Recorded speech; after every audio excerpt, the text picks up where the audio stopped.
Sessão especial sobre o Dia da Consciência Negra e o Portal Regional Notícias está aqui na Câmara de Vereadores, onde uma sessão especial está acontecendo. Eu estou com o professor e vereador Jonatas Monteiro. Nessa semana toda, vocês que acompanham o Portal Regional Notícias viram várias matérias sobre o mês da consciência negra e nada melhor do que pegar um professor que representa toda essa africanidade feirense para falar um pouco sobre a consciência negra para os ouvintes e os telespectadores do Portal Regional Notícias. Professor, boa noite. Queria que o senhor falasse um pouco sobre a importância do Dia da Consciência Negra para a Feira de Santana. Eu já agradeço o espaço, Portal Regional Notícias. Dizer que o 20 de novembro, enquanto data, hoje como feriado nacional, é uma conquista da população negra, de quem tem afinidade com a luta antirracista, porque ao contrário até do que se costuma dizer por aí, não foi uma data dada. Ela, neste ano de 2024, é comemorada pela primeira vez enquanto um feriado nacional, já estava no calendário escolar desde 2003, com a Lei 10.639, mas a luta para que houvesse esse marco no nosso calendário data de pelo menos a década de 70. Então são aí cerca de 50 anos só em torno dessa reivindicação. E por que é importante esse tipo de marco? Porque chama a atenção por uma tarefa que é dupla. Por um lado, celebrar toda a contribuição dos diferentes povos africanos que vieram para o Brasil a partir desse processo de colonização, por causa da escravização, mas que não eram pessoas escravas, como se costuma dizer, né? Eram pessoas escravizadas e que, portanto, eram pessoas que trouxeram suas ideias, sua forma de fazer as coisas, sua cultura em toda a riqueza, né, de povos do continente africano que tinha uma longa caminhada, inclusive, do ponto de vista enquanto civilização. Então, se a gente pensar, por exemplo, que o Egito, para dar apenas um exemplo, é uma civilização que tem presença no continente africano, e todo o legado cultural ali, imagine, na matemática, na medicina, né, na química, e uma série de áreas de conhecimento, a gente tem que pensar que quem veio, né, para o Brasil veio portando essa bagagem.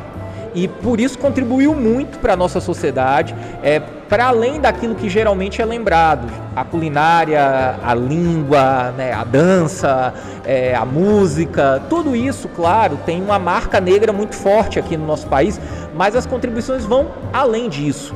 E eu costumo destacar que desde as técnicas de construção do nosso país até outras questões, como o próprio desenvolvimento científico no Brasil, tem relação com intelectuais negros e negras. Na política você tem presença de figuras marcadas aí pela sua trajetória enquanto pessoas negras. Então a gente tem uma riqueza muito grande. Essa é uma tarefa do 20 de novembro, é celebrar essa contribuição, mostrar para outras pessoas, especialmente para as crianças, para a juventude, que nós temos referências positivas negras, que elas podem olhar, se espelhar, se inspirar e buscar, inclusive até superar, né? Caminhar para além dessas referências. Isso é muito importante. E tem uma outra tarefa. A outra tarefa é denunciar que o nosso país continua marcado por desigualdades raciais muito profundas. Isso se manifesta no dia a dia, nas relações de preconceito, de discriminação, que com frequência são relatadas, da abordagem policial muitas vezes que é seletiva, do distrato numa loja, do desrespeito num órgão público. Essas e outras situações, elas na verdade expressam um quadro de racismo estrutural, como se costuma dizer. Quer dizer, a estrutura da nossa sociedade é desigual.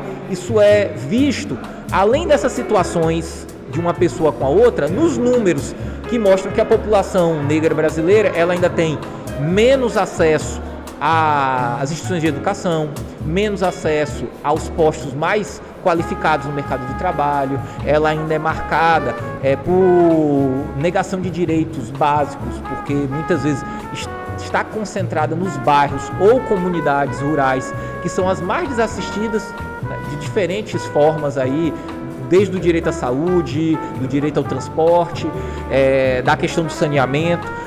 Tudo isso é parte desse desequilíbrio das relações raciais aqui no nosso país. Então, uma outra tarefa do 20 de novembro, além de celebrar a grande contribuição africana e negra na nossa sociedade, é chamar a atenção que essa sociedade continua bastante desigual e por isso a gente precisa falar desse assunto, precisa tocar no problema, porque a pior forma de tratar um problema é deixar ele escondido debaixo do tapete, né? Dessa forma aí que não resolve mesmo. Então, o propósito do 20 de novembro é cumprir essa dupla tarefa, dizendo de modo mais simples, né? Tem duas pernas nessa caminhada, né? Uma para celebrar e uma outra para denunciar e mostrar que o racismo ainda se faz presente. Nessa batalha, estamos conquistando a vitória, enfim, para podemos dizer em breve que o Brasil não é mais um país racista, ou como se anda? Olha, o Brasil é um país que teve um reconhecimento muito tardio da sua condição enquanto uma sociedade marcada pelo racismo. Isso só acontece oficialmente na década de 90, no final dos anos 90. Então, quer dizer, de um país que reivindica ter se iniciado oficialmente em 1500, né, com a chegada dos portugueses. A gente sabe que os indígenas já estavam aqui e tal, mas o marco oficial é esse. Então, são 590 anos para reconhecer que você tem um problema do ponto de vista das relações raciais, né? Então, o reconhecimento é tardio e as medidas de reparação também foram tardias e ainda muito tímidas. Só a partir, por exemplo, de 2003, ou seja, 503 anos depois, você tem medidas que buscam facilitar o acesso da população negra à universidade, que você institui cotas para o acesso ao serviço público. Essas e outras medidas, elas, como eu disse, chegam bastante tarde e depois de muita luta, muita cobrança, muita reivindicação. Em alguns casos, lutas de mais de 100 anos para, de alguma forma, facilitar o acesso da população negra à escola, para dar dignidade ao trabalho, para fazer com que algumas atividades, por exemplo, que tradicionalmente são feitas por pessoas negras, como é o caso do trabalho doméstico, fossem regulamentadas. Veja que a regulamentação disso aconteceu nos 2000, porque quem tradicionalmente é empregada doméstica no Brasil são mulheres negras, né? Não é à toa que esse trabalho sempre foi muito desvalorizado, foi descoberto das proteções trabalhistas. Então, a nossa sociedade, ela deu alguns passos depois de muitas lutas, né? Lutas protagonizadas pelas pessoas negras, diga-se de passagem, em muitos casos desde séculos atrás, ainda quando existia a escravização. O país reconheceu esse problema do racismo, instituiu algumas medidas de reparação, como eu disse, mas elas ainda são tímidas, ainda não tocaram em pontos importantes. A maior parte das comunidades quilombolas aqui no Brasil ainda não tem suas terras tituladas, quer dizer, elas ainda vivem uma insegurança muito grande. Aqui em Feira de Santana nós temos 4 territórios quilombola certificados, reconhecidos pela Fundação Palmares, mas nenhum deles tem a sua titulação assegurada pelo INCRA ainda. E essa é uma realidade no país como um todo. Quer dizer, se avançou no reconhecimento, mas o outro passo, que é a garantia da terra, não foi dado. Então eu digo, nós tivemos um reconhecimento tardio, importante, fruto de luta, nós tivemos algumas medidas de reparação que são importantes, mas ainda muito pontuais para o tamanho do problema. E é importante destacar uma coisa que eu tenho dito muito. O reconhecimento que existe racismo no nosso país, de modo oficial, pelas instituições, pelo governo, como a gente costuma dizer, é um passo, porque isso ajuda a reconhecer o problema, mas é como numa situação de alguém que fez mal para outra pessoa. É o pedido de desculpa, mas só o pedido de desculpa não basta. Às vezes você precisa fazer alguma coisa na prática para reverter aquilo que você fez de mal. E é justamente nisso que o país ainda precisa avançar muito. Tá aí, nada melhor do que uma aula de história, uma aula com uma pessoa que tem propriedade em estar falando o assunto, com o professor e vereador Jonatas Monteiro. Professor, muito obrigado. Eu que agradeço aqui o espaço do Portal Regional Notícias.